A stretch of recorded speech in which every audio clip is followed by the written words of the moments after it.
Morning meeting to order. First thing on is the approval of the agenda with some additions. Move approval. Second. Any discussion? All in favor? Aye. Opposed? Okay, citizens to be heard. Do we have any citizens in the audience?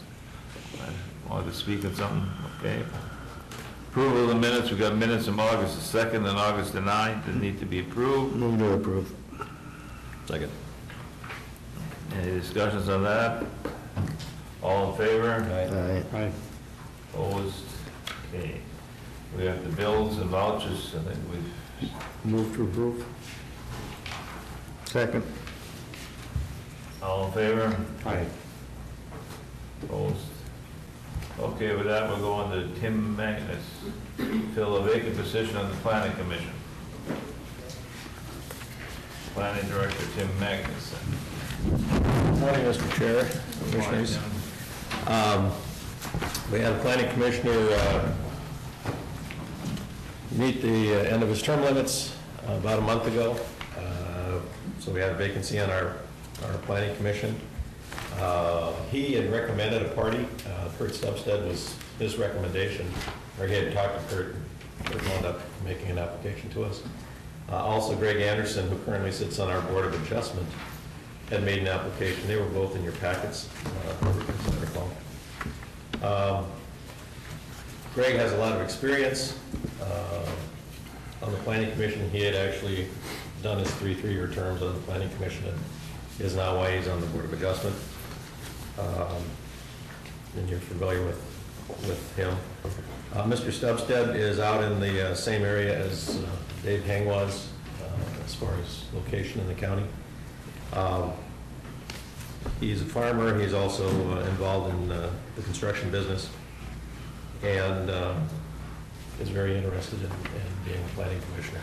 The planning commission actually did move, looking for new blood and new ideas to recommend to you between the two that Mr. Stubstead be appointed. And that's kind of where it's at. If you'd like them to come in and talk to you before you make your appointment, we could arrange that. That would actually have to be 2 weeks out. Is there anything on the Planning Commission that they have to come from certain areas for a certain district? Could they all come from one district? I mean, say they all came from Oakport. Can we have 5 from Oakport on there? Well, we could, but that would be at the county board's doing because you make the final appointments. We try and keep them as dispersed as geographically across the county as we can.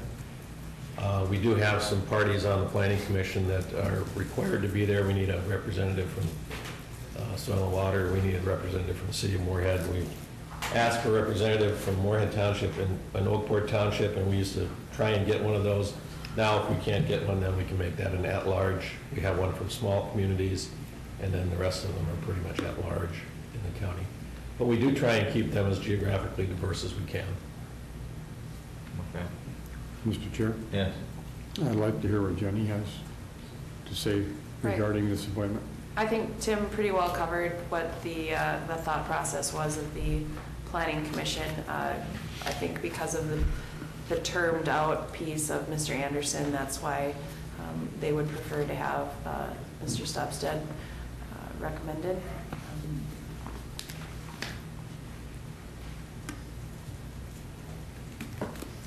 So with that, I'll make the motion to appoint Mr. Stubstead to the Planning Commission. I'll second.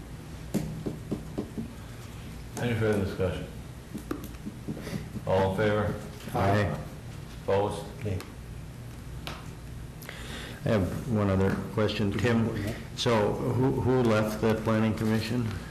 David Hang, And how many terms did he serve? he had served three-year terms. So we should, when we have these people, maybe we could get a resolution or something recognizing them and thanking them for their service after they've done that. So I don't think we ever do that with our boards, but it would. We actually do put a certification plaque together for Yeah. them. Okay. Recognition We could plaque. take some action to it, the county board at a meeting or something, thanking them too, so it's for the future, so. And I'm sure they would appreciate that. You know, I think for the future, if we have more, I mean, the planning commission is a significant part of our process here, and if we have multiple candidates, and sometimes even if we only have one candidate where we're going to point to the watershed, we interview them. And to not do that for when there's multiple candidates for planning commission, I think is a mistake on our part. And that's why I voted no on the motion today, because I think when we have two people, regardless, there should be an interview process. The planning commission is a significant part of our process, so. Well, we want to change that? I mean, we can change that, can't we? I was going to follow your statement up that I think that we should probably clarify how we go about appointing members to the planning I guess commission. that was my original question. Why, Right. how do we do that? Well, the county board, if they wanted to solicit their own potential candidates, that's all. We'd appreciate that, because solicitation of candidates for the Board of Adjustment and the Planning Commission is at times difficult. There are other counties that, on an 11-party planning commission, depending on how their bylaws are put together, commissioners actually find, one or two parties within their own district to recommend to the planning commission, or to recommend and appoint to the planning commission. I think it's great that no matter who appoints, whether it's planning commission, whether it's us, or whoever finds them, the interview part is still, Yeah. it's the interview part that we're talking about right now. Right, yeah, I know an awful lot about Greg. I know nothing about Kurt, other than I've heard of him, and I know the name and all that, but in terms of qualifications, from what I know today, my vote would have been hands down for Mr. Anderson, just because of I know about him, but I don't know about Mr. Stubstead. That's not to say that through an interview process that I couldn't have been convinced. But Maybe we should have communicated that better. He did come to the planning commission, and the planning commission did have an opportunity to have a conversation with him. Mr. Anderson didn't, but maybe that was our fault for not encouraging those people to be at this meeting. my statement is for What we can do in the future to- with future openings, if we get one or we get multiple, candidates, we will inform them that we'll set up an interview process here at the county board, and they can. Yeah, I mean, there's things on there that the planning commission deals with in terms of current rules and regulations, but there are also philosophical things that come up through a planning commission process, and we as a county board should know where they are in those areas. What do they feel about growth in the county and that type of thing. To me, those are significant. Those are significant issues, and to do it without an interview process, I think we're short-sighting ourselves. I would agree. Okay, thank you. Okay, thank you. Thanks, Tim. Next, we'll go to Mr. Overbo. Mr. Chair, Yes. just for a follow-up on that, so I know kind of where you want to go. I think what we heard is the candidates are still going to come in through the planning commission, but then come to the county board for an interview prior to the appointment. Was that kind of the explanation? Because we've had now several discussions about this in the last couple of weeks, and of course, the process that you use for appointing your watershed seems to work pretty well. And I'm just going to editorialize a little bit here. The Planning Commission is a very important commission, and all of these committees are an extension of you folks, as is staff. And we need to know what your philosophy, and we have to be on the same pages in order to get that work done in the fashion that the county board wants. So I'll work with Tim on making sure that happens. So. I don't know whether we should put, I was just thinking on the planning, in the watershed board, they would just come to interview here, but in the planning commission, we're sort of looking at going through 2 interviews. So. In my time, I don't ever remember the planning commission recommending one person over another before. I just don't remember that happening. That's not to say it didn't, but I don't remember that ever happening. I found that kind of interesting. I know I thought there was appointments just with consent. They were put on consent, and planning commission, they brought in a name, and it was only one name, of course. Right. But, Well, and most of those, Brian, I think were when a term is up and then reappointing. oh, sure. I think that's the difference Yeah. between that and somebody coming in new. Yeah, that's quite a difference, Yeah. yeah, okay. Well, good, yeah, I think is important stuff today. Okay, Mr. Dave. Right. You We've got a got the few, head down along there, Eric. we've got a few items on our list today, so we'll try to get through them here. Item number one is getting approval of increased costs or change order for the new building at the landfill. We've been working with the solid waste department as well as the general contractor, Foltz Construction, with regard to how we're going to get fire suppression or handle that part of the code with this new building.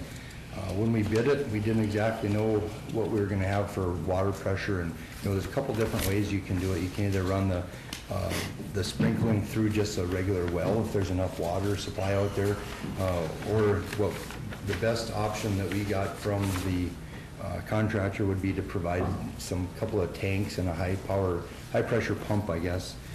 It's costly, but it's actually less costly than trying to go the well option. We'd have to have several wells that would provide, I think, is it 400 gallons a minute, yeah.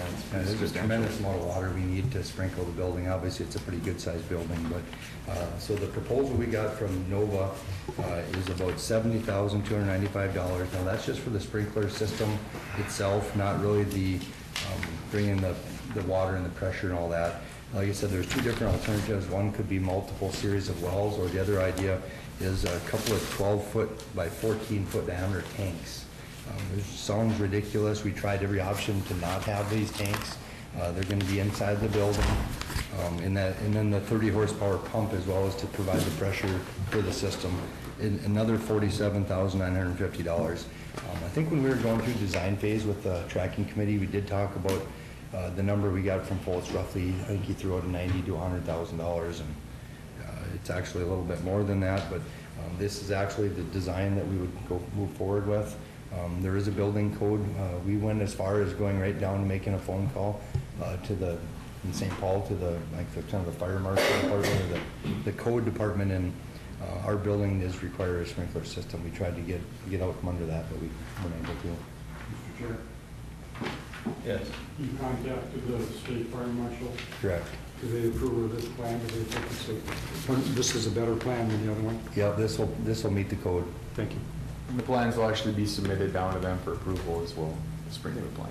Yep. But the fire departments, and they think this is the way to go. Yep, if we have an issue out there, it should eliminate any type of issue like we had a few years back in Barnesville. You say you had issues at Barnesville, what was that? We didn't have the right sprinkler system? Well, we didn't have any. It was an older shop, and it had a fire started and burnt the building down and all. Oh, you mean the old building, excuse me. Yeah. Okay, thank you. So in addition to these two numbers, there will be a 5% overhead. We were at one time looked at maybe just going outside of the contract with Foltz, but the number's over $100,000. We'd have been required to advertise, and it would have taken an additional month and would have delayed our schedule. We probably would have maybe not even got in the building this year yet. So running it through the contract, we'll add a 5% fee on top of this. Most contractors charge 10% for subs and that sort of thing. Foltz said he'd do it for 5%. We tried to talk him down a little more even, but that was kind of the number he needed. There's liability there, and there's a tremendous amount of legwork that he did with Nova as well as trying to do this. So there will be some very slight modifications to the building too. These tanks are fairly heavy, so we're already looking at a little thickened concrete in this area. It's not a big amount, but there will be a little additional work to modify this corner of the building to handle these tanks. How big are those tanks? 12 by 14. Well, Huge. Yeah, it's almost like a water tower essentially. So that almost takes away one of your bays. Yeah, what it's going to do is it's going to kind of eliminate some of our room in the mechanical room. It'll pretty much completely fill the mechanical room, maybe stick out a little bit into the shop, but we shouldn't lose any parking spaces. Okay. But yeah, they're gonna be very big tanks. Mr. Chair, Yes. move to approve regular agenda item number 1. Second. Any further discussion, comments? All in favor? Aye. Opposed? Okay, move on to the next one. Item number 2 is our approval for material testing. So this is the proposal to do the testing for the demo site. So all the basements, all the concrete that's got to come out of here, we are going to have a firm come in and do the testing so that all the compaction gets put into place. We've got parking lots, we've got a proposed law enforcement center going in. We want to make sure it's done right. We do have the specs from Terracon, who did the boring work, and we're also doing some of the work for the law enforcement center. So we will use those specs and then hire Braun if approved today. Looks like they've got an estimated about $8,485 of a fee to take a look at these 22 demo sites. It is dollars that would be part of the complete, the demo and the law enforcement and the jail. So it's not really highway dollars, but I guess we're happy to oversee it and continue with the demo project that we've been already overseeing. Move to approve. Second. Any further discussion? All in favor? Aye. Opposed? Carried. Now we're going to work on the demolition project. Yeah, this was a couple of items that was brought forward, I believe, by the sheriff's department and the jail staff. They've got some additional demo work that they want and need out of there sooner. So we've got a four-stall garage that the demo contractor, Excavating Inc., gave us some numbers on. He proposed $5,000 would take to remove that. Would include the additional cost then to get rid of the demo materials. Looks like the concrete slab will remain, as well as there's a rec area for the jail, and I think looks like they got 7 trees also to remove, and the cost for that was $8,000. So, How could the concrete slab remain? do you know, Brian, why they want to leave that slab there? Well, I think just for parking and things through the winter. Oh, temporarily. Yeah, and then, of course, that will all come up when they start breaking ground Yeah, in the spring. yeah, that's why I just wouldn't understand why you wouldn't, if you're Take it doing the out demo, now. why wouldn't you just do it all, right? Yeah. And plus, we've authorized this crushing of concrete, why not just do it? when it's- Well, it's probably gonna, bringing fill in is probably gonna add considerably to what the cost is gonna be. If you yank out the concrete, then we're gonna have to backfill it. I think what Brian said makes sense. They probably just want it for parking over the winter, Yeah, and right, then next year we right. break ground, it'll all go. And that's fine. That's fine. I'll move to approve. Second. Okay, And maybe you should just give a brief update on the demo project for everyone. Sure, go ahead. Just on the schedule. So Excavating Inc., of course, got the project, and I just talked to them this morning. It sounds like they'll be moving in equipment today, and then they'll be doing their final walkthrough with the inspections with Bruce Chester this afternoon. So hopefully you'll see some activity out there this week yet. So. okay, we've got a motion on the demolition project. All in favor? Aye. Opposed? Okay, now, when they do remove the cement, is that gonna be covered by this, or is there gonna be another bid on that? That would be part of the actual jail bid. Yeah, Yeah, Mr. Chairman, it's not pertaining to your question, but yesterday, and I'll be reporting this a little bit later, but while Dave and Eric are here, I made the comment yesterday to our construction committee that this whole process with these buyouts and this demolition and has been quite the undertaking, to say the least. And Dave and Eric from their area, and all of this spearheaded by Brian, but and then the work from the county attorney's office, being involved, and Joe with maintenance, and I don't know to what extent George has been involved with her area with the building and grounds, but they really did a tremendous job in this. To think that we got through 25 buyouts without any major controversy or anything like that is pretty good. And then the involvement that these guys are doing, taking this on in addition to all their highway responsibilities is really good. And I just wanted to thank them for that. Great teamwork. So, Yeah. okay. Okay, we're going to approve the County State Aid Highway number 12. Item number 4, we've been working with our bridge department as well as the city of Fargo on the 60th Avenue South Bridge, or the Convent Road. There's some expansion glands there that are ripped out and they're not functioning the way they should. There's been a little bit of, they've closed up a little bit, being that we couldn't just take them out and put new ones back in. So we got a quote there to actually take out, I think it's like about a foot on each side of the gland. You gotta remove the whole entire deck. It's kind of, it's a big undertaking. But in order to get these glands to work properly, the work needs to get done. Yesterday, I believe the City of Fargo did approve the quotes that Lee had acquired here. We need to take a look at staging a little bit because they're a little concerned with, there's a lot of traffic comes through the interstate and with the 75 project. Exactly. So we don't want to bungle that up. So we will work with them and get their opinion on exactly when the work should be done. But looks like Lee tried to get 4 different numbers to see about this work, and PCI Roads out of St. Michael, we've worked with them quite a bit. They've done low slump overlays, and they did the work on County Road 11 bridge when we did some work up there. Their price to remove and replace this gland is $74,800. We got a separate quote to do some sandblasting and painting work underneath the bridge. Now, a lot of that water, instead of going through that gland and out through the sides, is actually going straight down.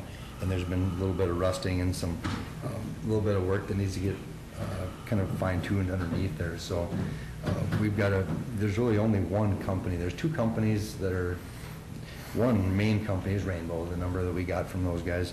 There is another one that we tried to get, but they're not in the area and they weren't even interested in this. So Rainbow would come in, they'd sandblast and paint part of the underneath where this rust and stuff is getting in place. But that's an additional $42,000 for that work. Where is these funds for all these things? Where are these funds? Do we have? Sure. Funds available? It's going to, like I said, it's going to be providing 50-50 split with the City of Fargo, and we're going to use our maintenance dollars for that. them? Okay. Jenny, did you have something? That was my question, what the split was. Okay. We signed an agreement with the City of Fargo, Cass County, and Clay County about a year ago or so to handle all the maintenance work, and then also describe responsibilities on these Red River bridges. So we're just kind of following that document that, I think for the most part, the counties kind of oversees the engineering part, and then I think City of Fargo and Cass County have some responsibilities, and they share, like the toll bridge and. Each bridge is different, Exactly. though. Like we had the one on 2022, that Yep. was Clay County's. Yep, 26 and County Road 12, so I think maybe County Road 1, so that's the 4 that our main responsibility is And then in. the ones like on First Avenue, NP, and Main Avenue, or Fargo. and Yeah, Cass. Fargo Cass splits, I think. Okay, we got Repair Bridge 12. Old County State 8, Highway 12 Bridge. Move to approve. Second. Any further discussion? All in favor? Aye. Opposed? Motion passed. Number 5, construction of County Road 95 update. And we've had some changes out on this project. There's been some additional work needed to be done, and I'll have Eric explain that a little bit. There's some additional dollars. If you remember right, the bids came in quite a bit lower than we had anticipated, but we've also had some overruns, and we just want to share that with you. So when the project is done, you don't have any sticker shock. They're not significant, but they're getting up there to a point where we feel we need to bring them to you guys to let you know what's going on out there. Yeah, so just a real brief description of kind of one of the main issues we're running into out there is the proposed road calls for 10 inches of gravel. And to get that, we were planning on salvaging some of the existing gravel out there. It turns out that, especially on the north end of the job, there's a lot less existing gravel than we thought there was. So to make up that difference, we have to haul in new gravel. That's up towards 26. Correct. Yep, on the north 2 miles is kind of where we're really running short. So I guess just projecting it out, a really rough estimate is we might overrun by about 5,500 cubic yards of gravel to make up that difference. So it'll be a substantial cost, but we did get a good bid price on that classified material. And we have to build that 10-inch section, you know. So we have a good- Was that our responsibility to show that there's enough gravel there, or whose responsibility I was think that? what happened was on the south 3 miles, we knew there was a certain amount of gravel there, and we kind of forgot that on the north 2 miles where we didn't do like the auto seal, remember back in 506 or somewhere in there. Anyway, so we projected that 6 inches for the entire project, and it didn't have it up there. So in hindsight, I think we made an error in kind of estimating that salvage quantity. Had we known, we would have had to include that quantity in the bid, so we would have had to pay for it regardless. That additional shortage of material that is not there that we need to now purchase is about, what, 84,000? Is that what that number is? Roughly, yeah. So we're going to be purchasing an additional 84,000 on top of the contract to replace that void that's not there. Yes, Jen? Did you have to let out a bid for that, or does the company that we're working with automatically? Yeah, I guess, as, the way it works on these projects, it's an overrun, I guess. And do we have a change order specifically for that? So, meaning they just hire out a different gravel company? No, as far, yeah, they just increase quantity. Okay. Yeah, nothing changes, they just bring more gravel on Okay. site. Well, or do you have a contract price for that material? Yeah, we have $15 a yard, and, all the gravel comes from the east part of the county, so it's, normal gravel prices are anywhere from 18 to 20, so like Eric mentioned, we did get a good number for it. So a lot of times, if you do have an overrun on a job, at least it's not on a number that they've got high bid price on, so. I guess if you guys have any other questions on the gravel, I had a few other things that I was gonna update on. Okay, go ahead. Okay, so I guess we do have some good news on quantities. So we do have, I guess, with the proposed design, we were shaving the road down, widening it, hauling gravel in, and we were expecting to haul a lot of excess material off-site, which was pretty expensive, but it's looking like we're gonna underrun on that material, with maybe a net savings around 20 to 25,000. So that should help offset some of the gravel. Some of that poor material is actually workable, so rather than hauling it away, we're gonna underrun on the excess excavation. Eric, when you say you're shaving that down, when all's said and done, the road height's gonna be where it was today, Yep, right? When it's all exactly. said and done. Yep. That's important because that road is close to, Very true. especially the north end by 26, that gets close to topping when the Buffalo overruns. right? During their design, we were going down the path of having it being a little lower, and I had that same comment. I told Randy, you better get that up within millimeters of what it was before, because we don't want to be changing that elevation and then flood out homes and. The finish. There's that whole new housing development up there, the Amber Waves, I Yep. believe it's called up there. Correct. that, They would be in real trouble if that road Yep. wasn't. Okay, we have to approve this gravel bids. Move approval. Second. Any further discussion? All in favor? Aye. Opposed? Okay. Very good. Then we'll move on to some of the other addition.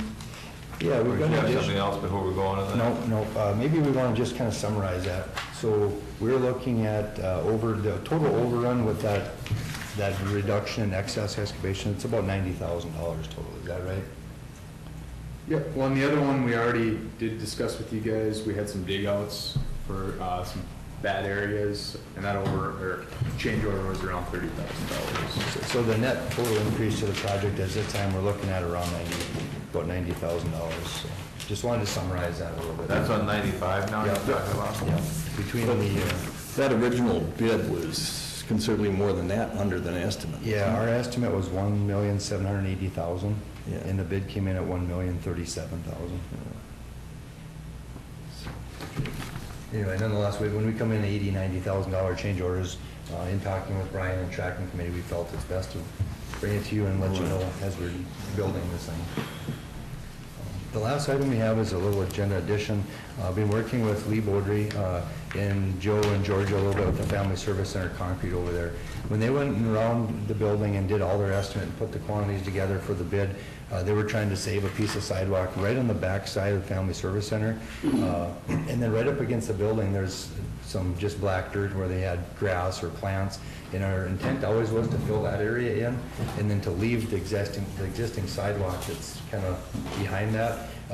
There's a door scoop there that's got a little lip on it, and then some of that existing sidewalk moves around a little bit, and I just don't think it would tie in very well. And when Lee went out and met with the contractor, Steve Patrol, they also had the same feelings that it's going to be hard to come off the building with a certain slope and then have the sidewalk have another slope, and it's really hard to tie in and make it look decent, as well as you're going to have some concretes tipping and moving up and down, and they would propose to remove that existing sidewalk that we tried to save. And maybe you want to give the numbers, but I think it's around $5,600 of additional concrete. Is there anything I missed on that? or- Yep, no, we already had unit prices for all the additional work, so, yep, the total estimate comes out to $5,688.90.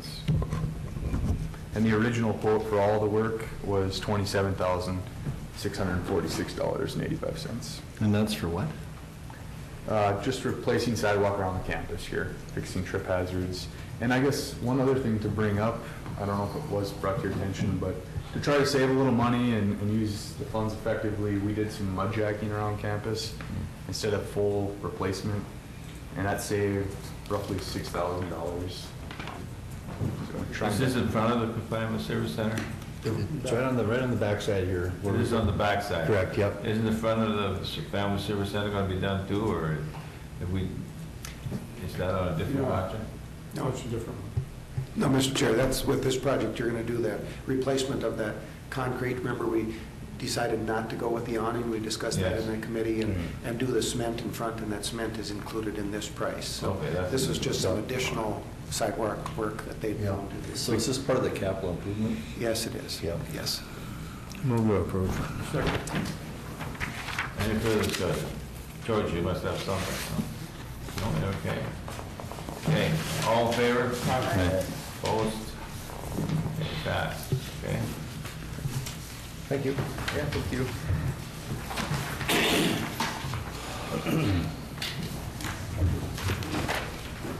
And with that, we'll take Kathy McKay.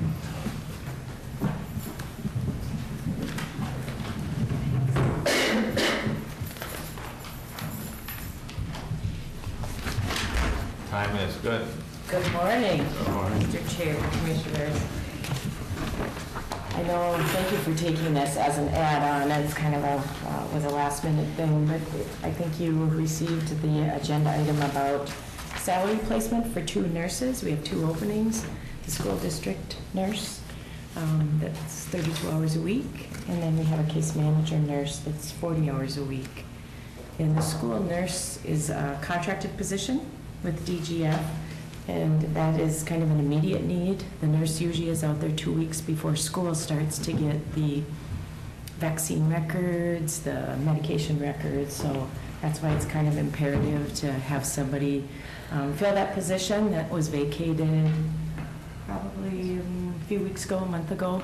And then the case manager position is actually being filled because the caseloads are so high, and that was an open position. So there's a need to fill that one as well. Are these new people or are these from within? No, they are, we did external interviews. There wasn't any internal candidates for these 2 positions. And our candidate pool, of course, is low, as we've talked about before. With RNs, there's still, of course, the extreme shortage. And so it's very difficult to recruit RNs. And as you can see, both of these positions have quite a long history of experience, particularly in those areas. So it's challenging to recruit registered nurses with the experience at the first 3 steps of our scale. Is it- oh, is the case manager position, is that a nurse too? Is that That's right, that's Is a a, requirement? yes, that's a public health nurse, actually, with Okay. the certification. So as you can Okay. see, the school nurse is a nurse without a bachelor's degree, so she is not qualified for the public health nurse certification, which is acceptable in the school. We can utilize an RN without the need for the public health nurse certification. The case manager is required, so they're on the RN without the public health nurse certification is just on the grade 17. Move to approve, Mr. Chair. I've got a quick question. So when we went through this with Pick a while back about, you know, when the request was made for higher steps, did it go through the administrator's office then too, or? Mr. Chair and Commissioner Whalen, the policy that was adopted, that would have to go to the administrator to go up to step 3 and to come to the county board for anything beyond that. Kathy contacted me yesterday afternoon, explained the situation, and I asked, you know, we talked about the number of hours. I guess we didn't talk, it was an email communication. Right, yeah. And I asked for the qualifications and different things, so it has to be brought to you for that consideration. So yes, has it gone through the process? Yes, it has. I'll second the motion. And one final question I have. So this was, the case manager was an open position? Correct, that was actually Jeannie's position, and she moved into the nursing director position. Okay. But you did include that in your budget proposal Yes. for 2017? Yes, that was included, correct. All right, thank you. Okay, that 32 hours a week, is that all year long too? In the summer, does she work too in the summer? Or? It's 9 months of the school year, or the Right, entire I know school it's year. school year. And then a few days, in order to get her 32-hour-a-week allocation for the health benefits, that individual would work a dozen days maybe in the summer just to fulfill. The contract for the school is 7 hours a day, not 8. So we have, they're working 35 hours a week. Well, is the school paying for this?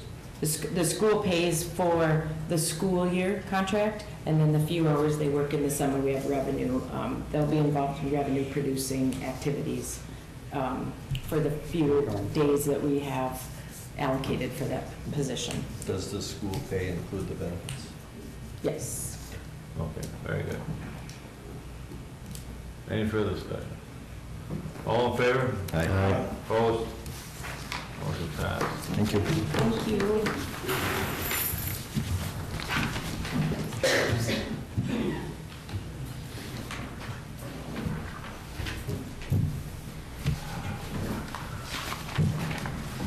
With that, we'll go into the budget discussion with Mr. Berg and Ms. Johnson.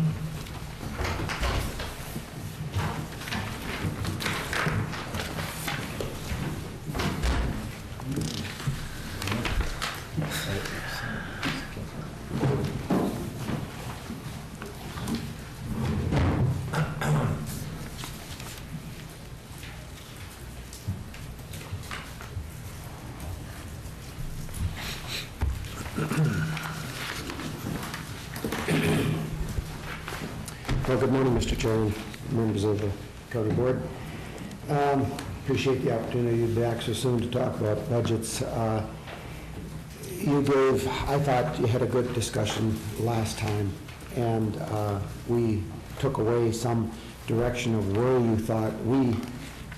thought you wanted to go on this. So I didn't bring to you today the adjustments to the percentages, because this is still very fluid. This is information we have sent out and requested, and we've got some other ideas we're going to talk about as well, but just to get you an idea and see if we're on the right path for your budget approval of where you want to go with it, because what we heard was you're willing to use some reserves.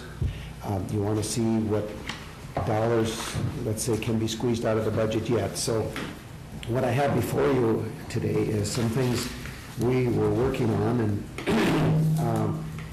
if you want to continue that direction or you want to change that direction, it's entirely up to you. It's your budget, we know that. Excuse me.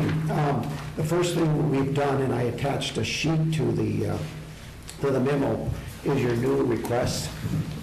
And you had a request from Technology Services for a $20,000 addition.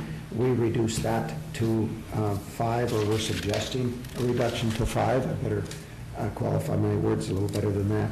We're suggesting a reduction to 5. We feel that the price of product keeps going up, and Tim's shop needs more of the product, and so we felt it's important that we keep edging up on that. The county attorney's office,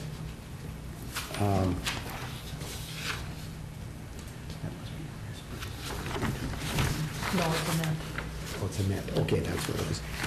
The county attorney was requesting 2 additional positions, and we have not had a response from him. I did send him an email suggesting some ways that it could be accomplished, and that would be probably half of the funding this year, and he could either fill a full-time position, or maybe he could start 2 at mid-year if that was agreeable to you, or maybe start 1 in April and one maybe in October.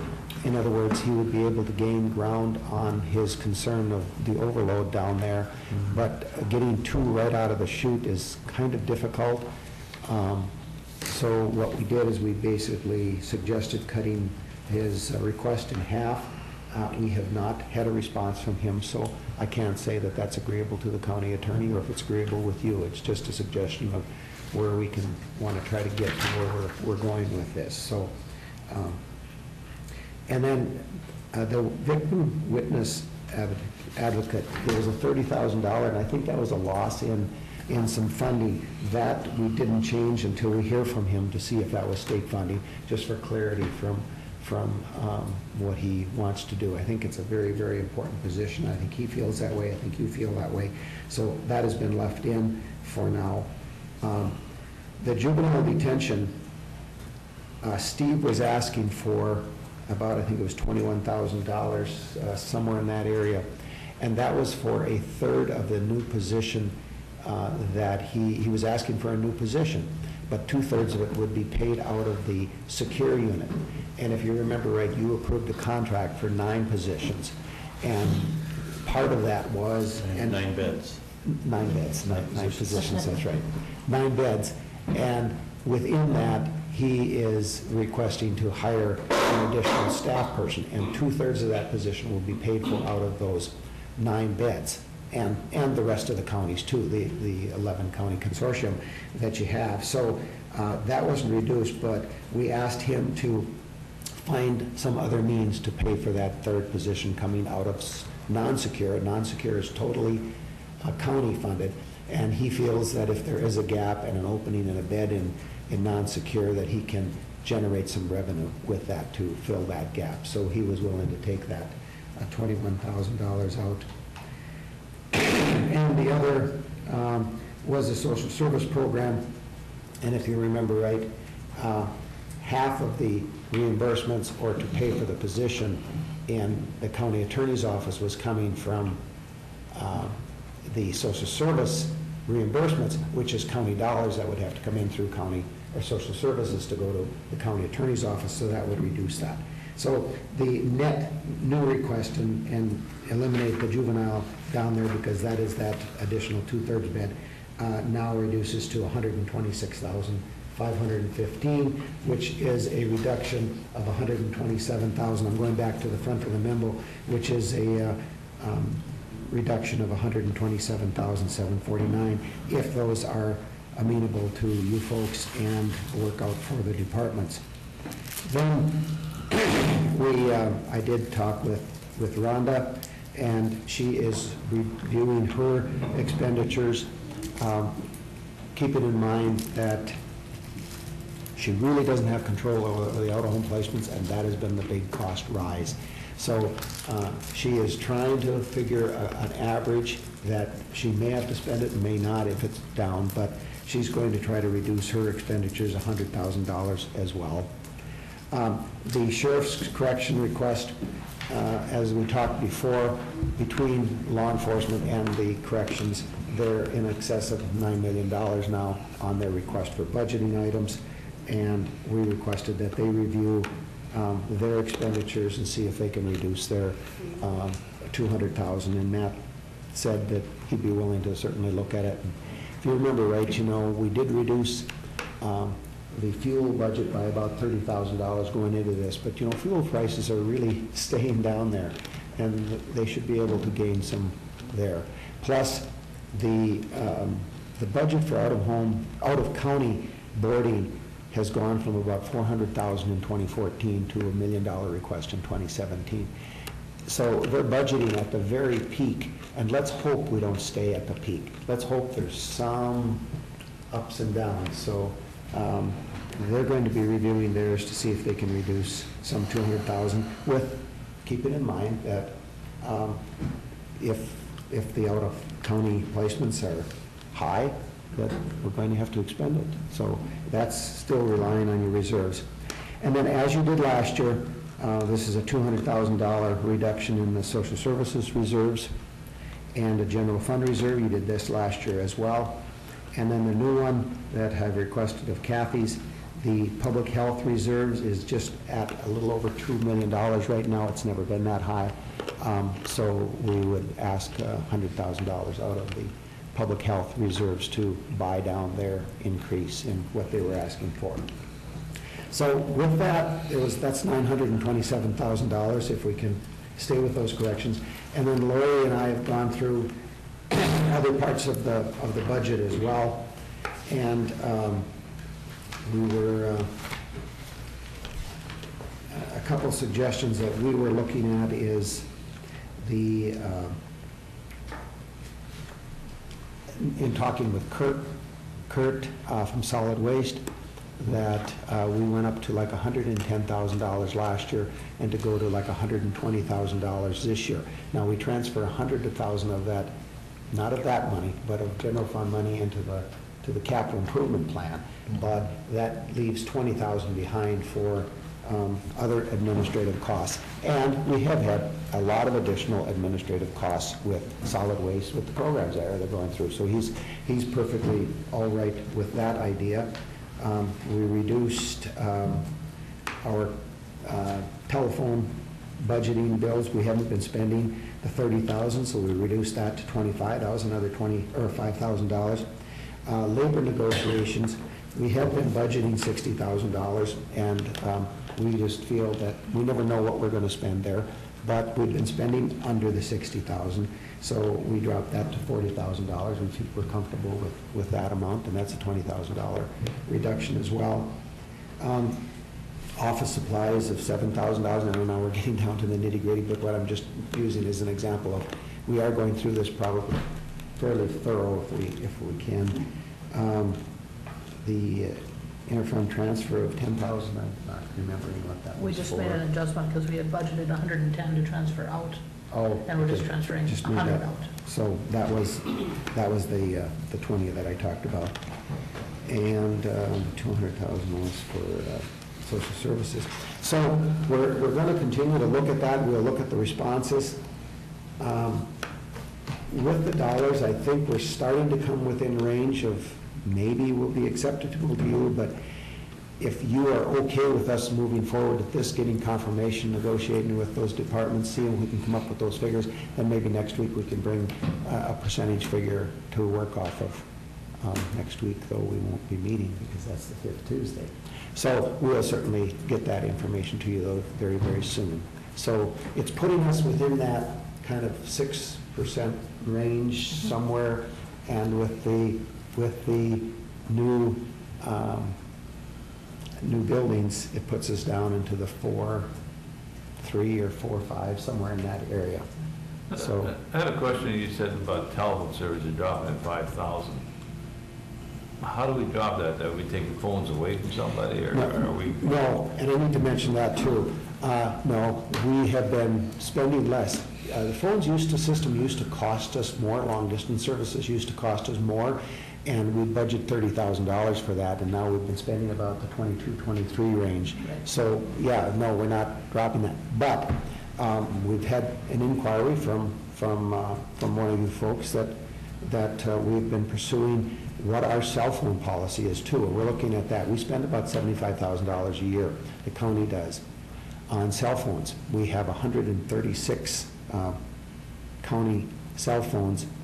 I've asked of Tim Dent who has those phones, which department, how are they paid for, because again, social services has probably 22 of those phones. Well, we get an offset payment from the feds and state, and the sheriff's department has 36 of those phones for the deputies, and public health has another 20-some phones. Those are some of the bigger users. So we're looking at, of that $75,000, how much are county dollars and how much are reimbursable dollars. And then we're also looking at the need of those cell phones. 136 out there is a lot. Is there a better way to pay for those phones in regards to stipends from the county? I know they've gone. You guys have reviewed that before. I've asked Darren to send out a survey to, in fact, the survey's laying on my desk, to other counties to see what they do and how do they furnish cell phones and different things. So I just wondering how that works if not everybody has a cell phone. no. does that increase their wages or something, as far as extra benefits that they get that someone else doesn't get? Well, I think you have to look at whether that's a benefit or not, or is it a tool for their job? Should be work-related if they have a phone. Absolutely. Like, and frankly, I'll just use another example. The assessor's office has one phone. To me, when we have assessors in the field, they should have communication with them. No questions asked. Now, how they have it with may be determined whether we supply it or whether we provide stipends to them or however we handle it. And that's the same with the sheriff's office. I imagine a cell phone right now with law enforcement, I haven't been there for a long time, is almost a necessity for communicating back and forth with administrative functions when they're out in the field. Don't know that. I know for social services and public health when they're going to do these home visitations, I think it would be neglectful of us as a entity not to provide a communication source for those people when they're going into other people's homes. And it might be kind of a stressful situation at times, so. I think it's good that, you're assessing it, because there may be people that have phones that really don't need them for work purposes, and there may be people that don't have them that do need them. That's So right, it's that's exactly Probably a right. good time to review that, too, so. I was just wondering whether a stipend would be better than giving them a phone, because everybody probably has a phone already. Are we just giving them another phone? Yeah, I guess you're looking at it, right? yeah, we're going to review that, and we'll bring a recommendation or discussion point with you folks.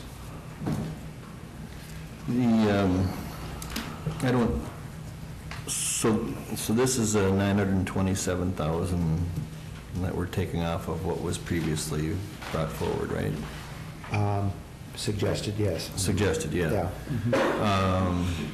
But since the last time too, we also got the news on our health insurance. Yeah, that was, Mr. Chair, that was taken off. Was already on. That was Yes. taken off to us? Yes. Oh, okay. Yes, it was. Well, it would have been nice to include that one in there, too. Okay. Yeah. I was hoping it wasn't. What would this bring us down to if you implemented this 927? Right in the area of 6.5 of levy, and then with the growth, it would be down, because the growth is, Be around 5. the growth is relevant, because Yes.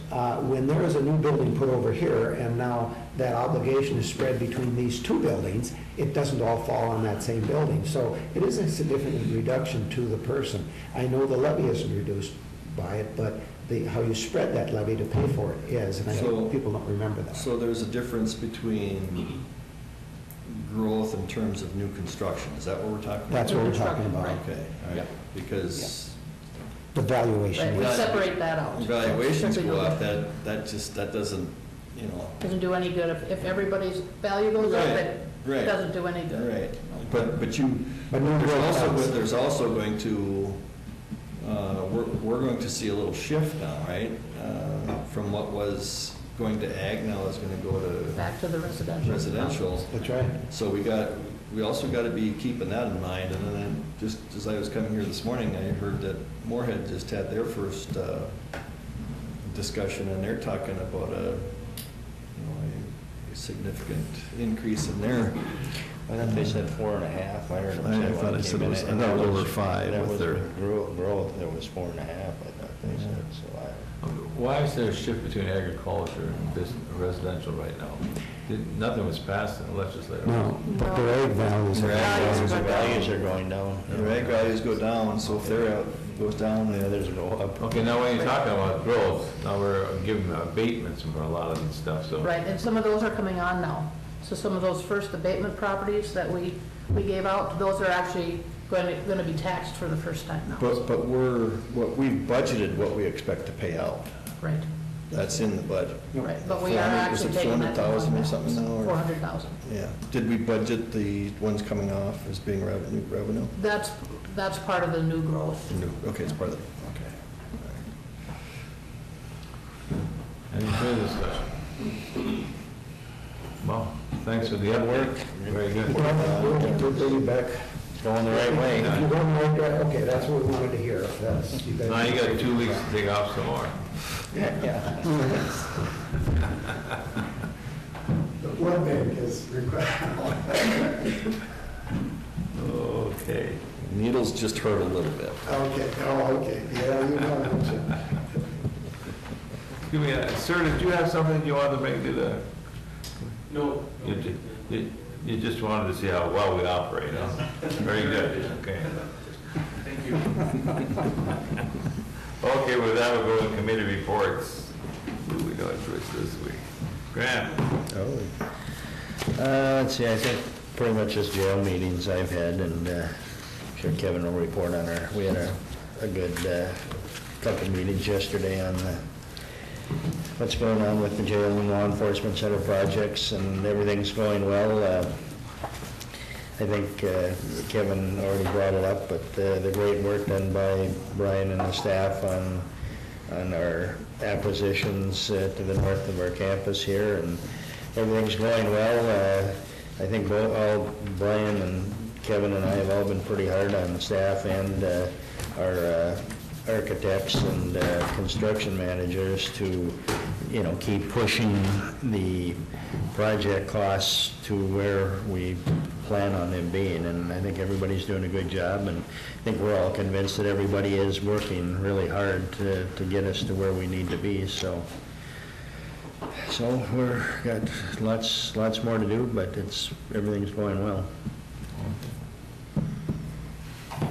Go ahead, Lee. Okay, on Tuesday, August 16th, the Local Advisory Council of Adult Mental Health. General business, financial report, consumer concerns, and then agency and organization reports. Very well attended. Over a dozen agencies were represented, and all are doing very well, as is the Local Advisory Council. On Wednesday, August 17th, for Lake Agassiz Regional Library, the Northern Lights Library Network, executive meeting in preparation for the upcoming full board meeting. We went over state reports and the ongoing audit. Thursday, August 18th, Lake Agassiz Regional Library Executive Committee meeting, general business, financial report and documentation. This report will be submitted to the state for upcoming aid, and will request information for companies who would submit a bid for the Lake Agassiz Regional Library's audit. We approved Edward Jones as the authorized institution for the library investment funds. And we had a director's report and the president's report. Saturday, August 20th, again for the library, Northern Lights Library Network full board meeting, and Northern Lights Library is 23 counties. General business, we welcome a gentleman named Brent Andrews from Fergus Falls as the new special library representative. Brent is the media specialist at the Christensen Library at the Lutheran Brethren Seminary in Fergus Falls. Been a lot of discussion on the lack of media specialists across the state of Minnesota in the vast majority of school libraries. Most of these libraries are now manned by paraprofessionals who have no training and basically check out books. A highly researched article by our executive director, Kathy Enger, will soon be submitted to educational journals regarding this subject. And then we reviewed the fiscal 2016 report of results that will eventually be sent to the state this fall. That was my report, Mr. Chair. Okay, last Friday, I attended a budget committee meeting for the Prairie Lake Solid Waste and Perm, and we're going to be making a recommendation to the Perm board tomorrow that the tipping fees go from $94.50 to $102.50 to make this budget work. It's significant, and what that would mean to Clay County, because Clay County is obligated to 3,400 tons that we pay for, would be an additional $27,000 cost to Clay County Solid Waste. I think that's very absorbable within what Kirk has in his budget and with cuts. This Solid is the waste. stuff we take to perm? Yeah, Okay. yeah, and it's, that's a commitment in our partnership there. Of Of course, that hasn't passed yet. There's, on a side note to that, we're, in order to make sure that we get all of our revenue, we're going to propose that each county, based on their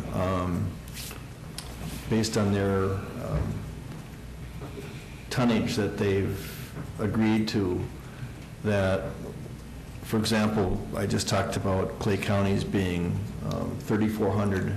We're going to take that times the 10250, and it's 300, roughly, Clay County, it's roughly $350,000, and then we're going to just ask that each county take that total annual amount that they committed to, divide by 12, and submit that money monthly. Now, it's a little bit different for Clay County because, so Clay County is going to be advancing money that they didn't do before. But it's still, it's an important piece of what we need to do to keep that thing financially running, because right now, that thing runs negative for a significant part of the year, and then Otter Tail County is holding the bag for that too, and they don't want to do that anymore. So you said the reserves would absorb the increase? Yeah, I think with, I haven't talked to Kirk, but as a matter of fact, Kirk thinks that the tipping fee should have even been higher than the 102.50, and that gets into the next piece of this, is that, as you know, that there was some real significant problems with that new burner that's there, and that whole new operation, and that's what's caused all the well, I think there was some poor planning in terms of what they got for recyclables. That was all done before we became part of this project. But what's our outlook on that? Is it going to be something that's going to continually require extra cash? Well, that's what I'm getting to that right now. The one area that we still see as a significant problem with the facility is the superheater issue, and that we believe is still under warranty, and that it requires major repair. And the major repairs on that thing, to the tune, to do all of the different pipes that they need to do over a period of time, is about $1 million. And that of course is not anywhere in any of these budgets to do. I know that Otter Tail County is considering putting in repairing that through their capital improvement project, and doing a bond to do it, just to get it fixed so that it's all done and operational. And then I believe then that there will be a proposal that over the length of that bond issue, that Prairie Lakes would have to pay back that $1 million portion over the life of the bond. And so whatever, if it was, for example, simple math, if it was a 5-year bond, it would be $200,000 a year that would be added to the Prairie Lakes budget. And but if it's under warranty, why would it need to be paid for? That's under dispute though.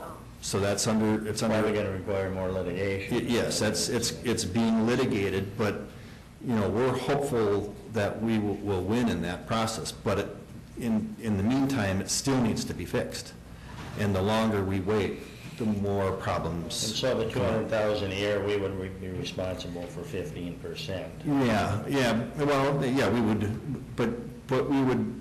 There's different. You can absorb it in different ways. Now, for 2017, for example, if they do this, which I brought up on our budget committee meeting, and if they do this in 2017, and the first bond payment happened in 2017, right now within our budget, we're putting it away $200,000 within our budget just to finally start putting it away for capital, just for these things, with the hopes of someday we wouldn't spend it and that would build up, and then over 5 years worth of time, you'd have $1 million. So if something significant comes up, you've got the money to do it. So it's very similar to our internal service fund that we want to do, but more on a larger scale. But what we have, we do have the $200,000 in the 2017 budget, and if we need to for 17, we'll use that to make that 2017 bond payment you know, and then moving forward, we're gonna have to come up with, but you know, there's an awful lot of a lot of things that come into play here with Prairie Lakes. Right now, for example, the revenues, they're anticipating additional revenue from steam sales from both Baumgart's and Tuffy's. They're the two major players there in Perham that we sell the steam to. And a lot of that is based on natural gas prices. And as natural gas prices are low, Prairie Lakes really takes a hit. But as when gas prices rise again, then, I mean, there was a time when we were looking at numbers of $11 and $12 versus the $4. And so we're at the bottom of what we can be getting from revenue. And so, you know, in time, we all know that fuel isn't gonna stay the same forever, so. But anyway, that's what's happening in the Prairie Lakes. Are we still obligated at 96 tons a year? Yes, yeah, well, yeah, see, no, the 9,600 is there, or 9,400, but the first 6,000 we don't pay for, because that's trade. That's trade for what, the fines that they bring in. And actually, their fines are gonna exceed the 6,000 this year, and so they're actually gonna have to pay Clay County once the fines exceed 6,000 tons. So there'll actually be a little bit of additional revenue that'll come in for anything over 6,000 for Clay County's landfill. It's kind of a vicious cycle, but it's. Things are going the right way though finally. Well, in compared to what it was before. Now there's still, I talked about the paying it in equal amounts. I mean, I think Lori and everybody, the auditor treasurers are all like that. It simplifies things. But it hasn't been approved yet, you know, so that's a proposal that we're going to be making tomorrow, so. Mr. Chair and Commissioner Campbell, but that is based on their minimal amount that they are obligated. They will pay over that if they take more in, certainly. Yeah, what's going to, the tonnage is still going to be monitored and it's still going to be controlled. They pay for over their tonnage. Yes, yeah, but everybody is going to be responsible. And quite frankly, what's happened in the past is there's been one county in particular and maybe another one who has not met their obligation in terms of tonnage. And of course, there was nothing in, so they didn't, and it was all billed based on what they delivered. But yet the commitment was for that full tonnage. And then the revenue wasn't there when it came to make the bond payment, Right. and everybody had to share their percentages. So that's exactly why. a very positive That's move. exactly why we're doing what we're doing. Is we're going to make sure that everybody pays what they're committed to paying, and then it'll be. The other piece of that, though, is there's times when that plant can't accept, Right. and when that happens, for example, if Clay County is diverted, then it costs us. You know, it doesn't cost us as much because we have a place to put it. Right. But the other counties, if they get diverted from Prairie Lakes, they have to take it to either Clay County's landfill and then pay that besides their commitment. And so what we're saying is we need to be fair in how that's done. We can't pick on one county and divert one county's garbage to make them have a higher cost. So then the other meetings that I had was yesterday we did have a lunch meeting with our architects and our construction engineers on a project, and wanted to see what they had going on. And then we had the main meeting at 1 o'clock, and there was a lot of significant. It was a really good meeting. I think there was a lot of things going on. There was considerable talk about the infrastructure and all that's happening that Brian's working on with Mike from Houston Engineering, is it? Mike Love from Houston Engineering. And then, of course, with Eric and Dave with the engineers overseeing a lot of the a lot of that stuff. And then the jail numbers came up again, and the prices, as they get closer to real numbers here, there was a couple of significant issues that came up, and there were the industries, there's been a number of industry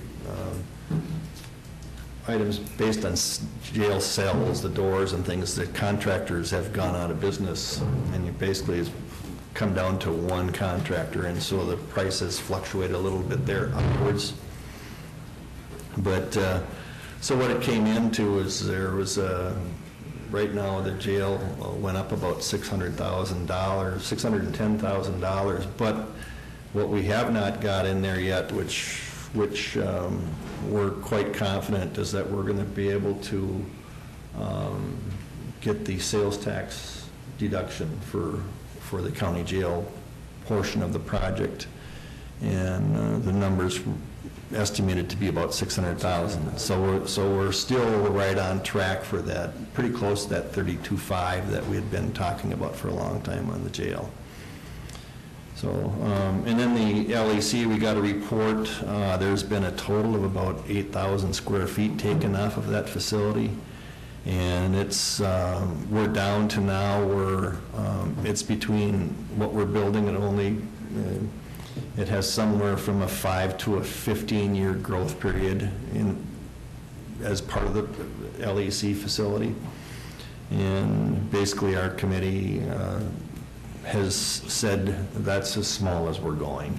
We just can't make any more cuts, or we're just hurting ourselves for the future there. So, but there's been a lot of willingness on the part of Moorhead's needs and the Sheriff's Department needs to really cut whatever corners they can to make that thing work.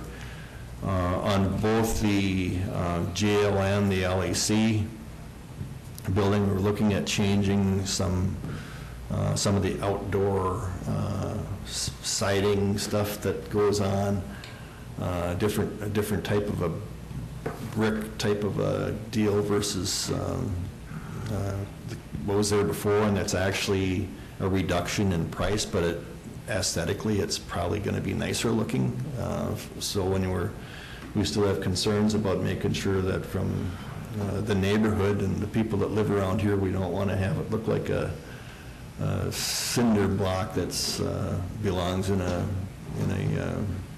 industrial park. We want it to be appealing to the neighborhood too, so without making it look like, as I mentioned before, the Taj Mahal that you often hear people saying, what are we building here? So overall it was, it's coming together. We've talked about a total project cost. We still want them to try to stay within that. It could potentially exceed it a little bit, but if it does, we're going to be convinced that it stays within our ability to pay under the current, with the current finance dollars that we have available. So that's. I think we're scheduling too, what was it, the 19th, an update for the 20th, for the 20th? For the Yes. full board and the city council. And We've asked to be on the Moorhead City, their committee of the whole meeting on the 19th, and then it'll be an update here on the 20th and I think they'll bring in this brick stuff that we're talking about for, to make sure that the board likes the colors and all that kind of thing on what we're looking at there, so. When you talk about deduction and space, did you come to an agreement on a workout facility? I know that was in discussion early on. It's been reduced. It's been drastically reduced. Yeah. There still is a little something there, but it's drastically reduced. But if you take the work facility out, it's not going to be able to change the outer dimensions of what we need anyway, because you've got to think about the whole operations and where everything has to map within. But equipment costs money, that's what my question was about. Well, the equipment, I would hope that they would transfer the equipment that they currently have to the facility.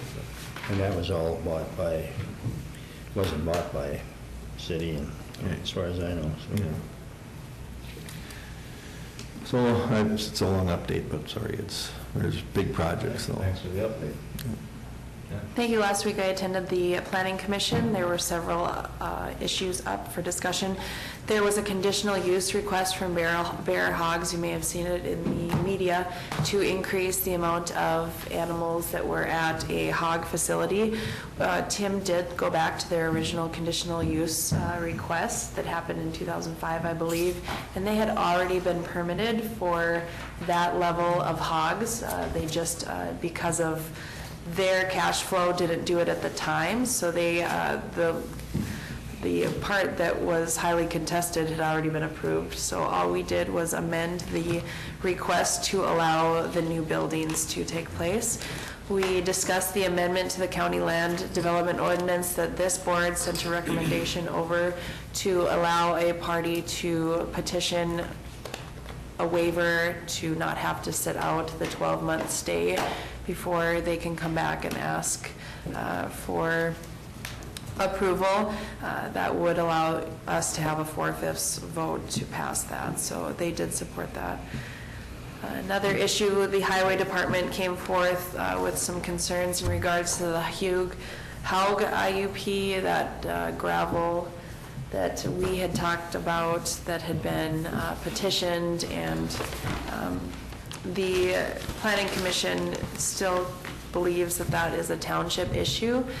When the township comes up with a further plan, then the Planning Commission may take further action, but at this point, we believe it's still a township issue. We discussed filling the vacant Planning Commissioner seat, and I had brought forward some concerns from a resident in the Turtle Lake area in regards to dock encroachment, and Tim had looked at our development code, and we had no specific regulations as to how a dock should be placed. So for instance, if you have a neighbor who puts a dock on the boundary line and jets it 25 feet in front of your property, we had no language that says this is not something that we want. So it was the Planning Commission's desire that staff would go back and look at ordinances similar in Becker County and Otter Tail County to develop a language that would align with those development codes, and then we would adopt something similar. So Does the DNR have anything on that too? the DNR has it too, but it comes down to enforcement at the county level. So we have had dialogue with the DNR as well, and so I think it's important to have that in there before we have too much of an issue. But as you know, we don't have the shoreland that Becker or Otter Tail have, but it's still important to have. We discussed the update on the animal ag thresholds that our subcommittee had decided to adopt. And then we had an update on the urban expansion district discussion that we had earlier that day. Last week I had a couple meetings for Lakes and Prairies for the facilities, outlook on possible expansion for them on the horizon, and it was mainly just a planning session. We did meet with Georgia and Brian to have some of their perspective. And then I had an executive committee meeting regarding some expansion as well for that. I also attended the Lakeland Mental Health meeting yesterday.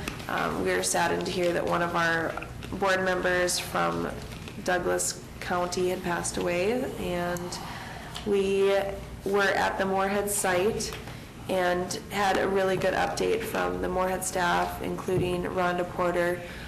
They have worked quite diligently over the past few months to reduce the wait times, access time to psychiatrists with children and adults. I don't know if you recall, Mike McCarthy and I had been quite frustrated at the length of time that it was taking, and they were able to add a position in June, and it seems that that has address that problem, but it also sometimes shifts to another area. Detroit Lakes is now facing the same access times as we were.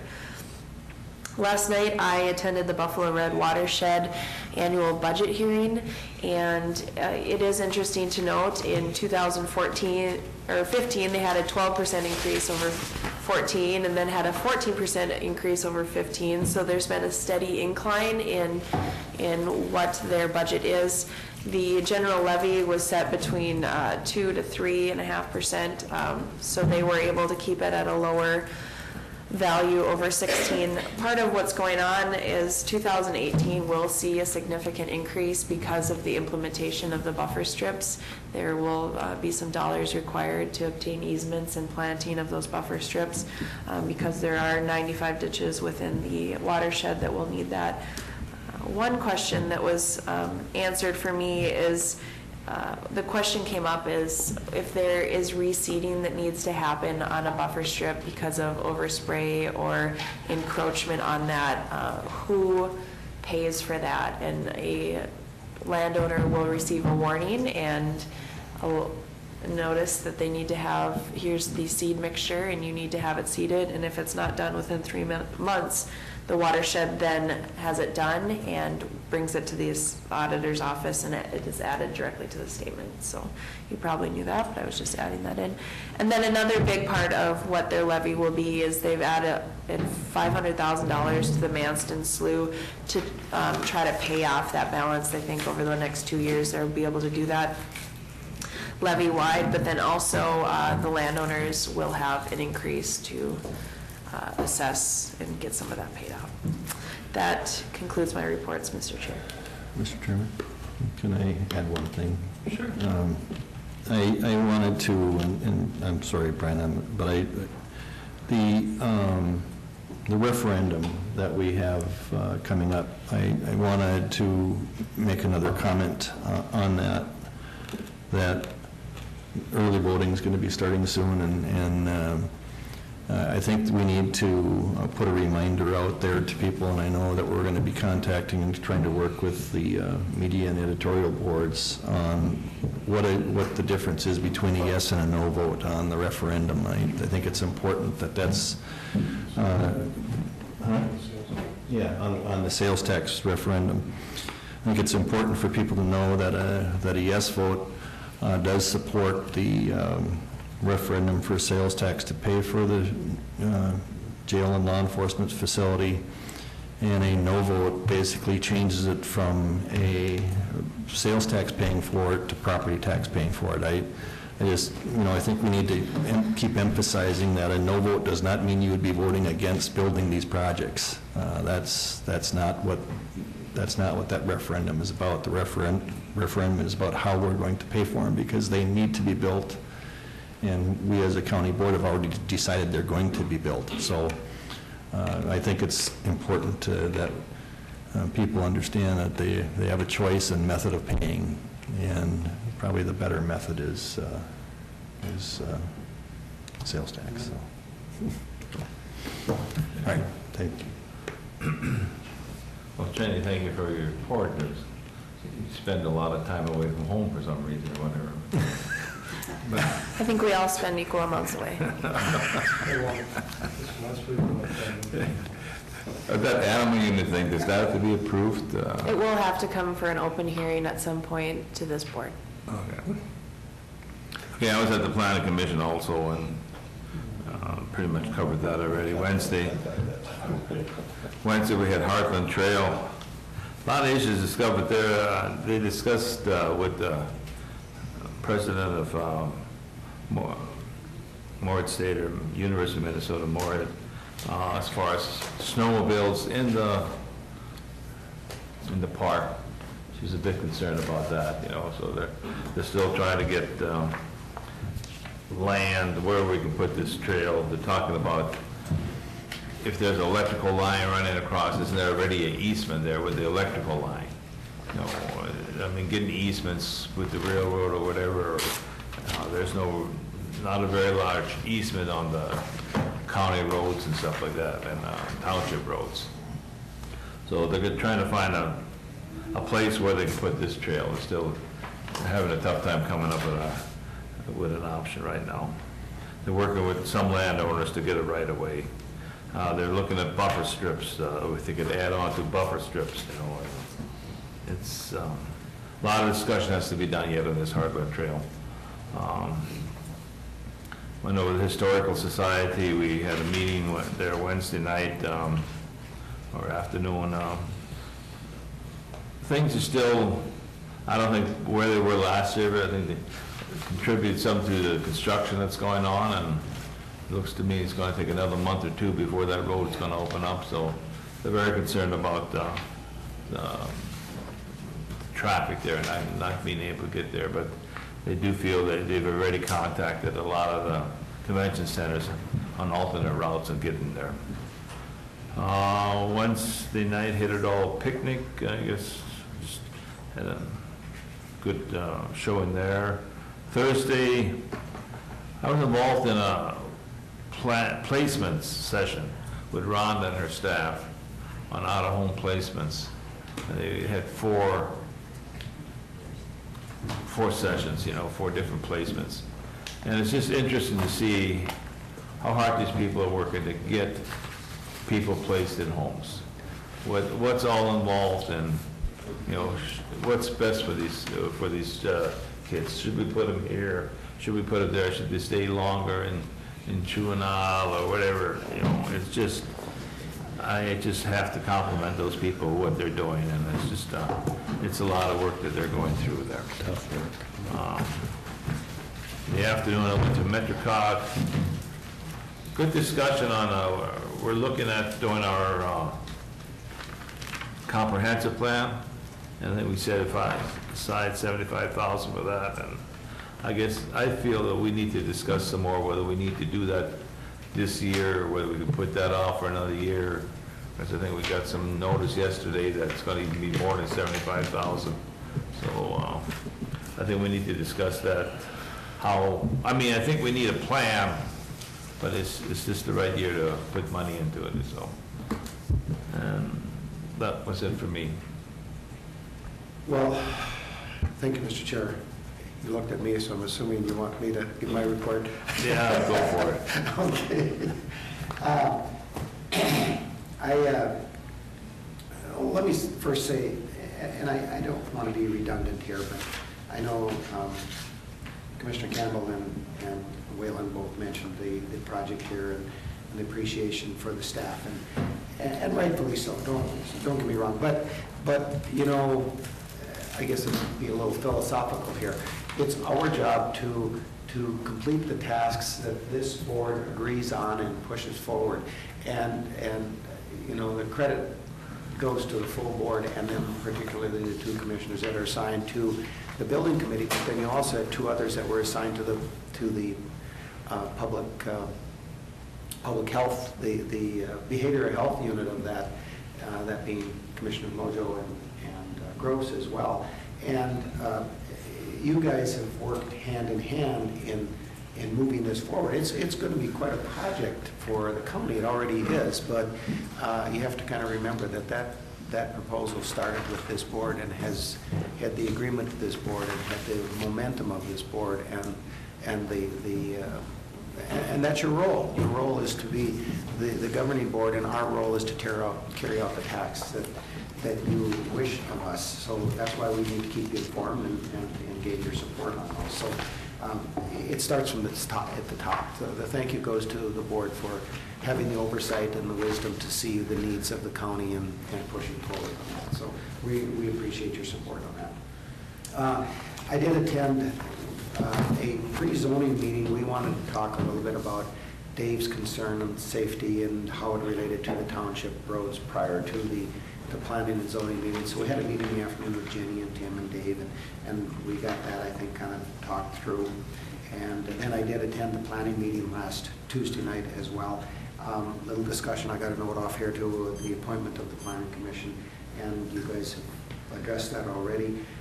Had a meeting with social services in regards to some expanded office space, not really expanded office space, they're already occupying there, but to make better use of that office space and dividing it up. We had a meeting with Lakes and Prairies, and Commissioner Mojo has already covered that in regards to their needs going into the future and looking at that. I think that's, the dialogue is certainly there to start that. At a central administration managers meeting, Tim closed on another house last Friday, so we do have 3 occupied homes, and they will be out by September 30th. So that is all going well. It's really a process. Met with Joe on getting that house ready that we are going to be renting out, that you folks had approved. Met Saturday or Friday morning with Bruce Albright from Buffalo Red in regards to the Trip Creek property. You guys did approve the changes there, and he had been contacted too from the reference the watershed issues and the floodplain and some other neighbors in communication. So he just wanted to come in and get, he said, the rest of the story as to what had taken place there. So Tim and I met with Bruce in regards to that. Attended an administrative advisory meeting on Friday with the diversion to talk over a lot of things. One major thing was the financing of it, and you've heard a lot about the extension of the sales tax over on the North Dakota side to continue financing the diversion issue. I did meet with the chair yesterday morning. Lori and I have had extensive conversations in regards to budgets and where we can make some suggestions there and what direction it's to go. We did have, as already been talked about, a correctional facility law enforcement center construction meeting. And in yesterday morning also had a law enforcement construction and design meeting, and I attended that as well. So with that, Mr. Chair, concludes my report. Okay. Anybody else? We're adjourned.